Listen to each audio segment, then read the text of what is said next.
안녕하십니까. 저는 고3 2025학년도 3월 학력평가 국어 영역 중 문학작품의 해설 강의를 맡은 3학년 우지환입니다. 그럼 문학작품 중에 가장 마지막에 수록되어 있는 김기림의 아스팔트와 김명인의 봄길, 이 두 가지 작품을 해석해 보겠습니다.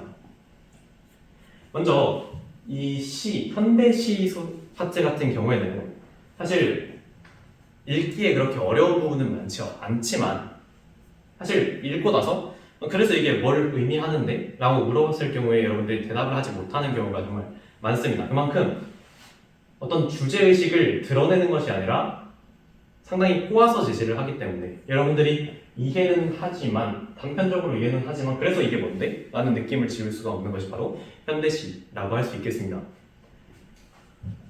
그럼 본격적으로 이 지문 해석을 하기 전에 제가 항상 추천드리는 방법이 이렇게 문제 중에 보기가 있는 것은 보기부터 풀자라고 말씀을 드렸죠.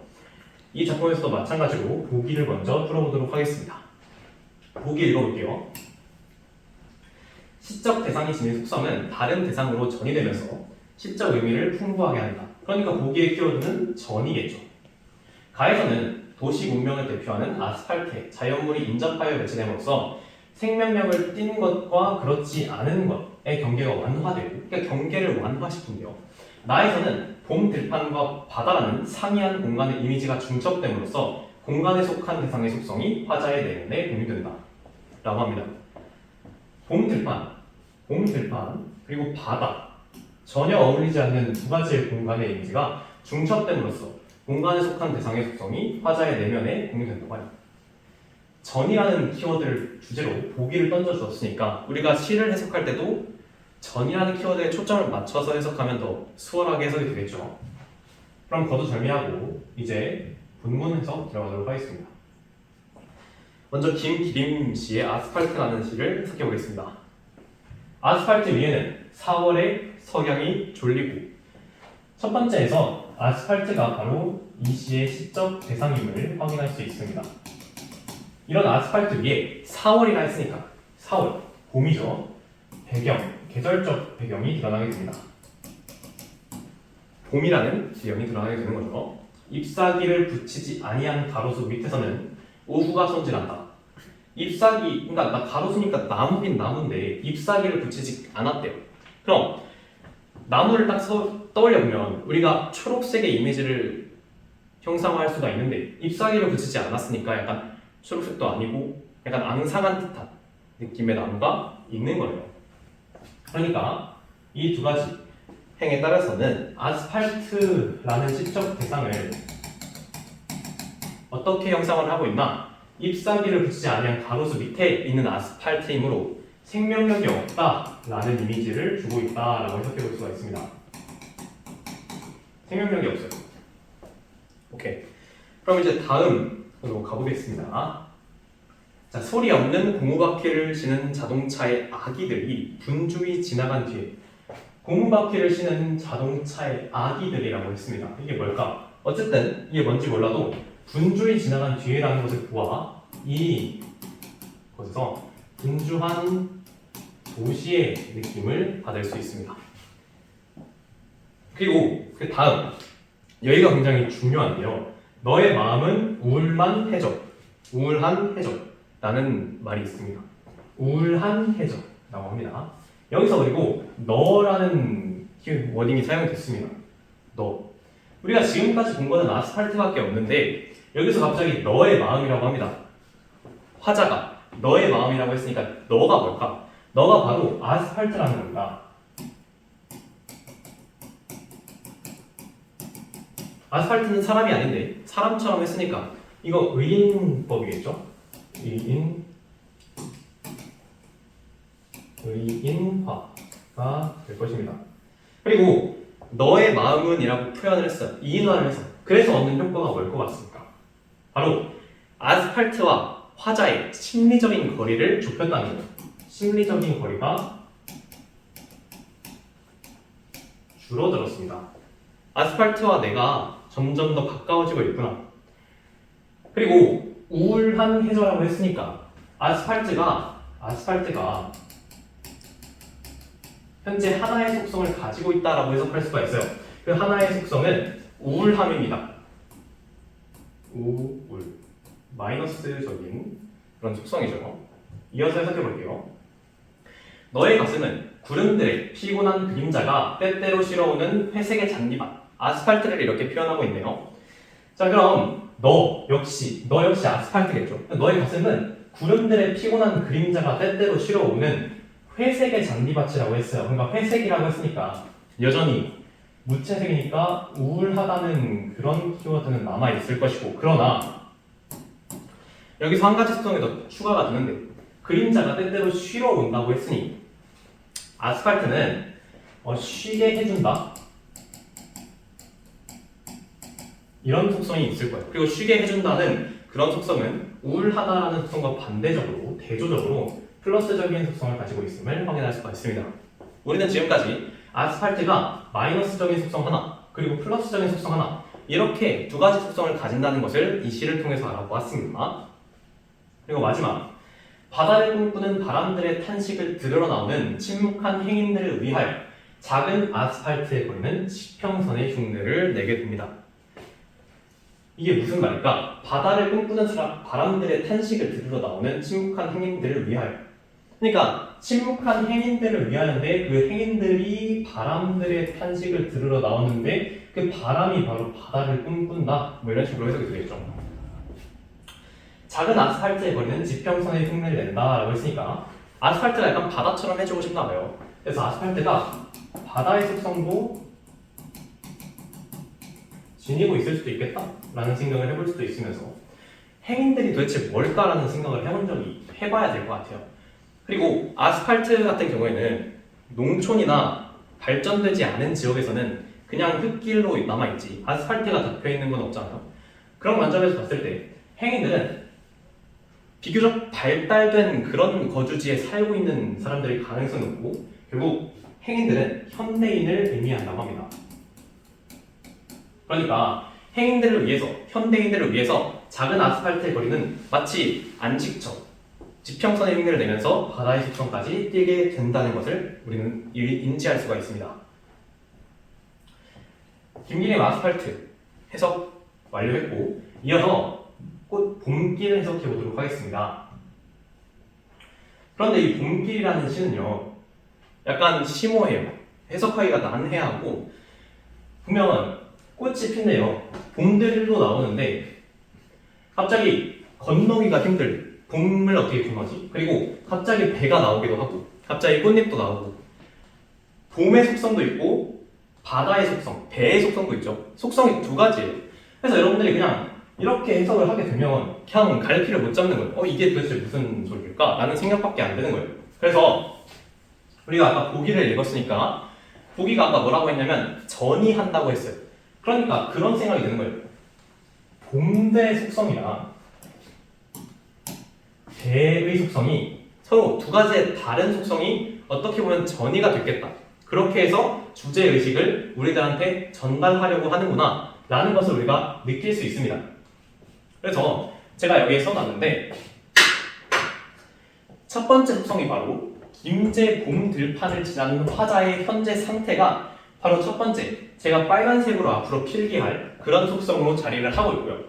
그리고 두 번째 속성은 바다를 건너는 배의 이미지를 형상화한 게 제가 앞으로 필기할, 파란색으로 필기할 저 속성을 두 가지를 가지고 있는 거예요.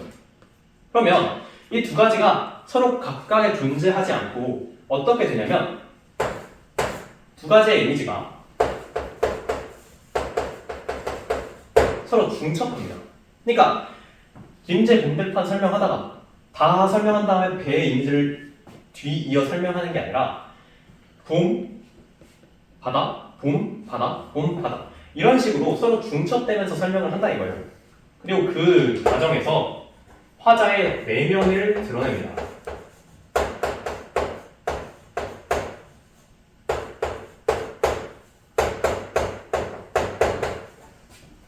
그렇죠. 두 가지 속성을 통해서 화자의 내면을 드러낸다.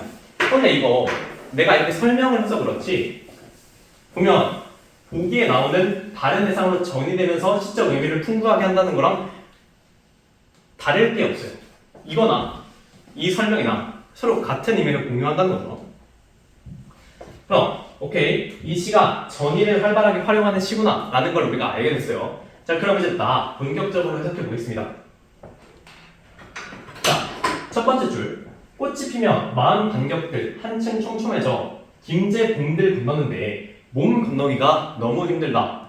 김제봉들은 아까 뭐라고 했어요? 화자의 현재 상황이기 때문에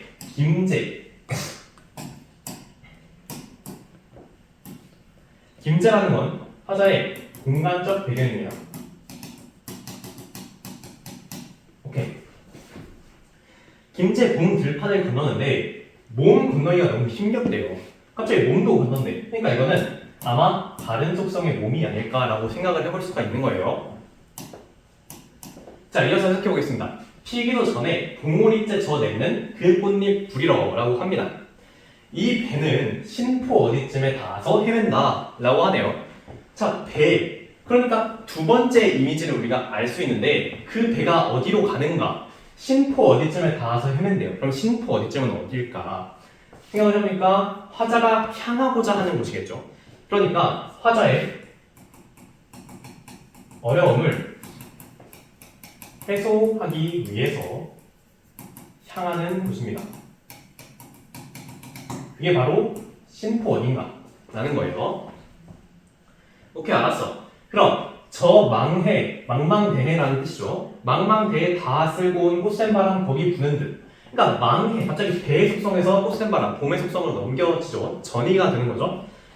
몸속의 곤도서는 봄밖에 봄바람.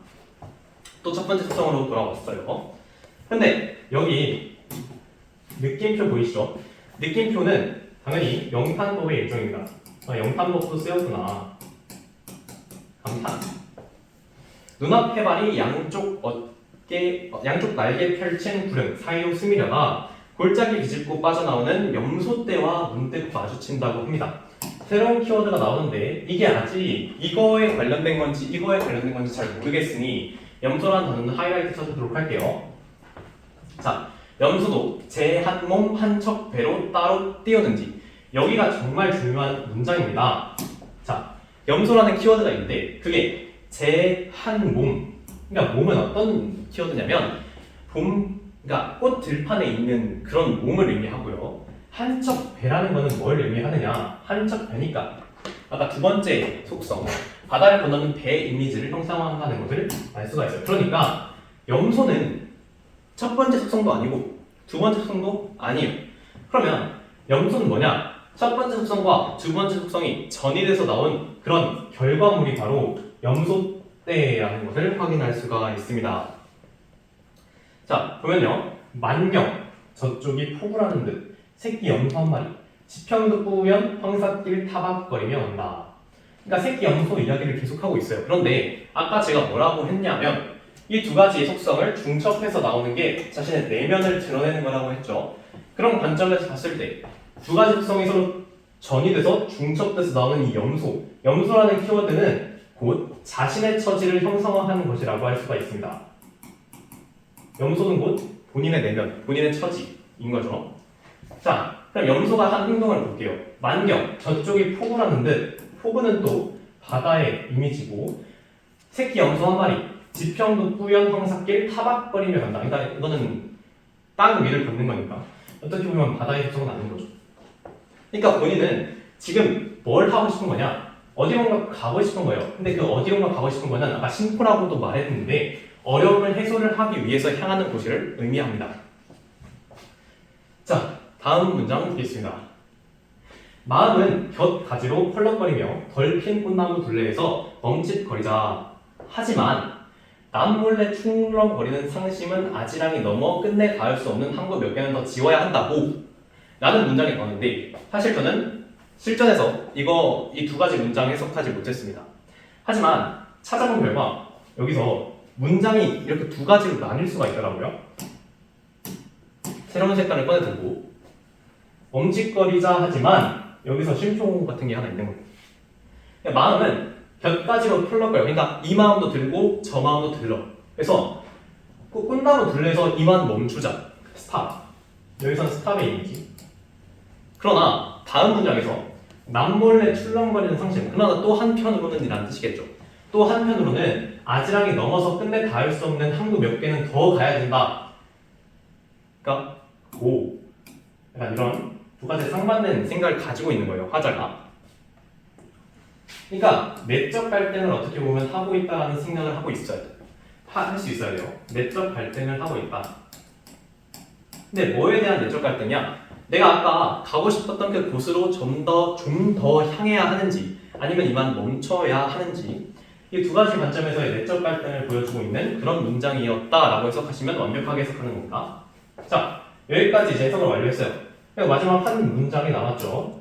닷지 끊긴 배의 한 척. 그러니까 배는 목적지를 향해서 가야 되는데 그 가려면 닷이 필요하잖아요. 근데 그 닷이 끊겼대. 그러니까 이 말은 내적 갈등, 즉 갈지 말지 내적 갈등하고 있는 화자의 모습이 비유적으로 표현된 거라고 보시면 될 것 같습니다.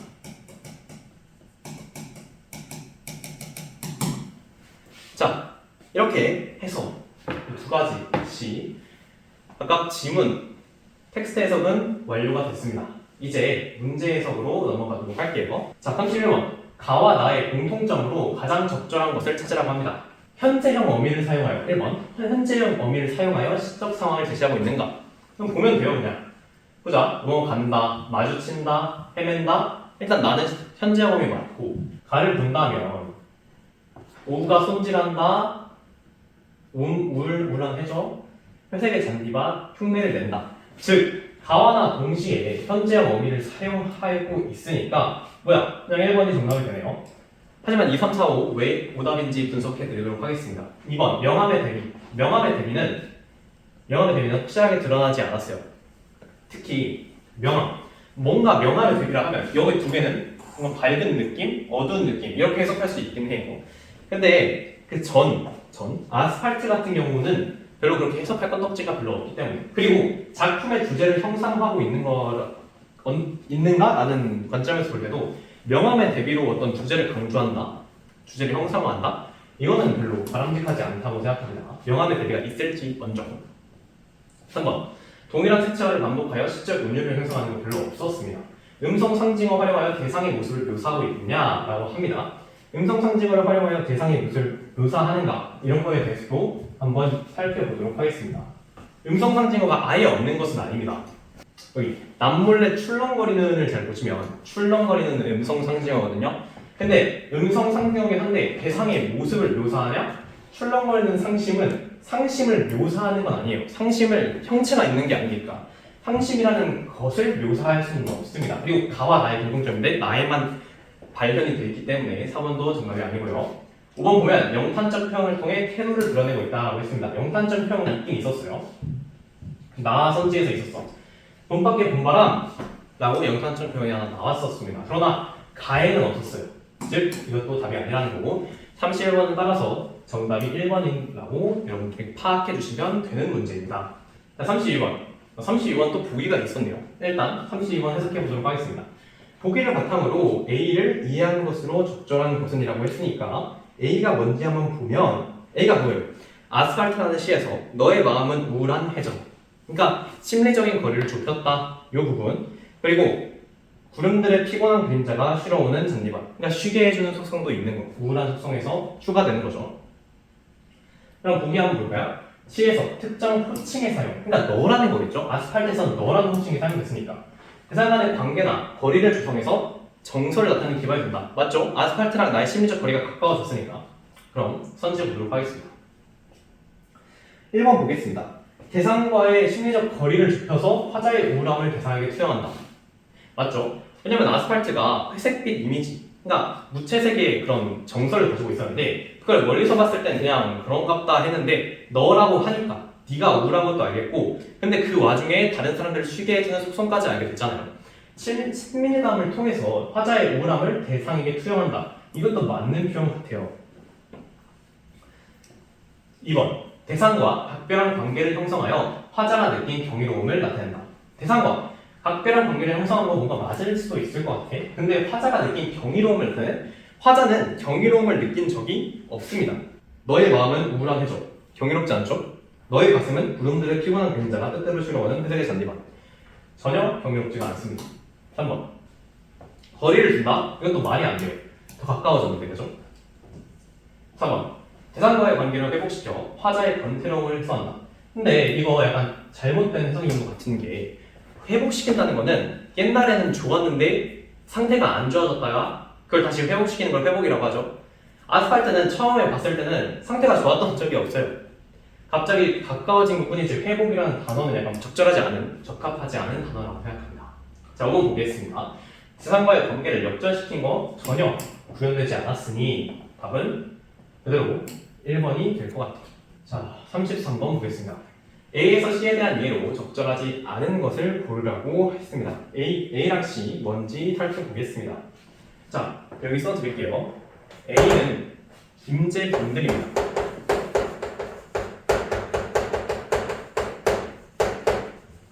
이게 A고 B는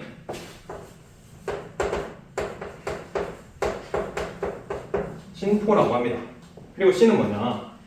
항구 몇 개라고 해요. 항구 몇 개. 이 세 가지를 통해서 이해로 적절하지 않은 것을 구하라고 합니다.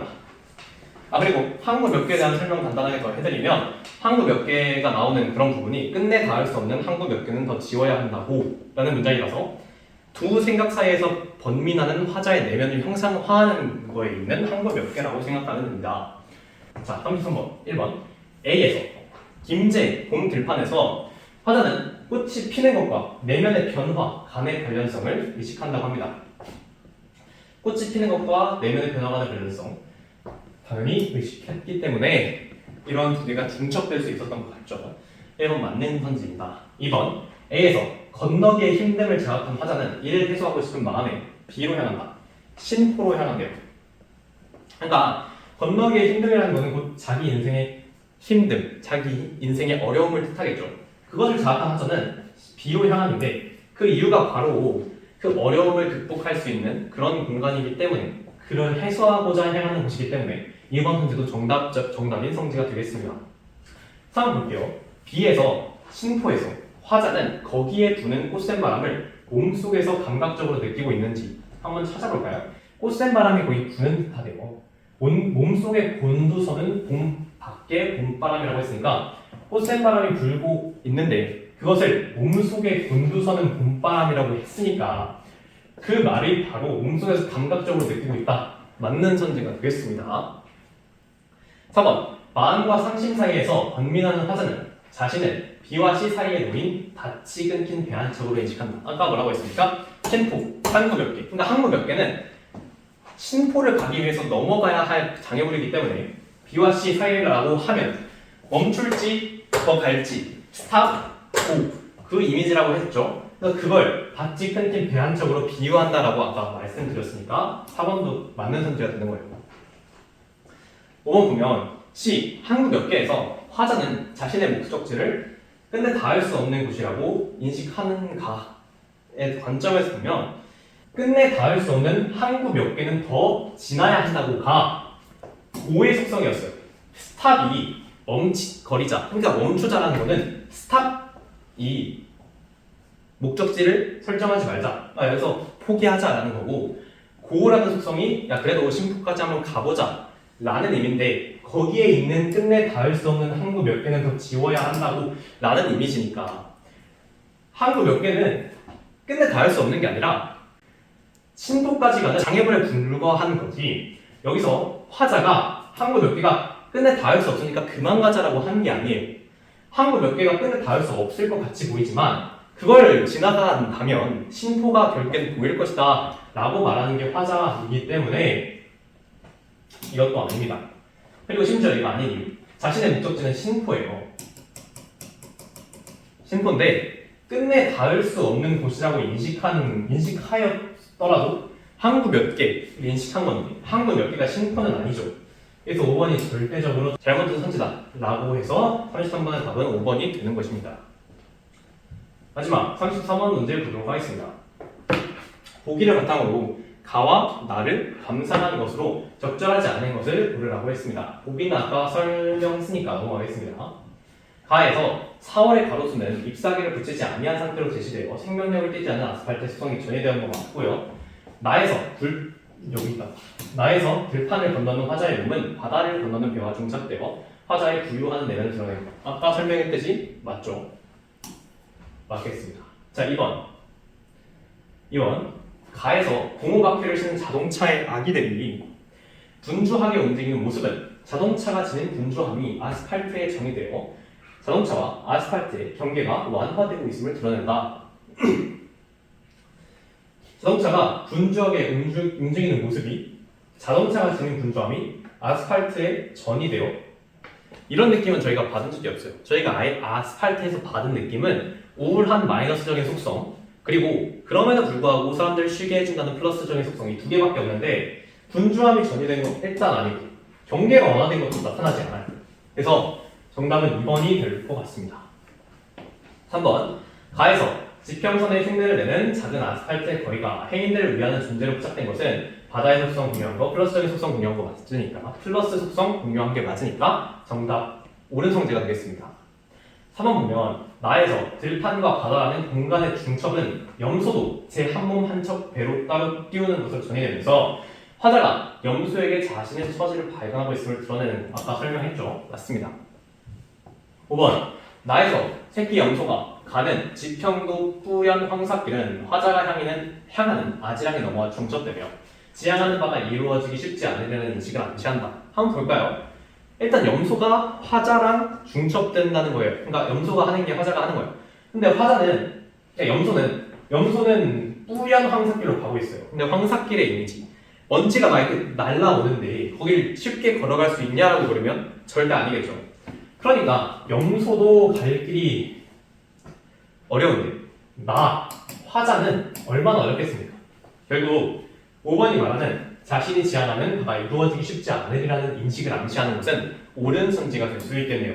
그래서 34번의 정답은 2번으로 이제 마지막 해설 강의를 모두 마치게 되었습니다. 감사합니다.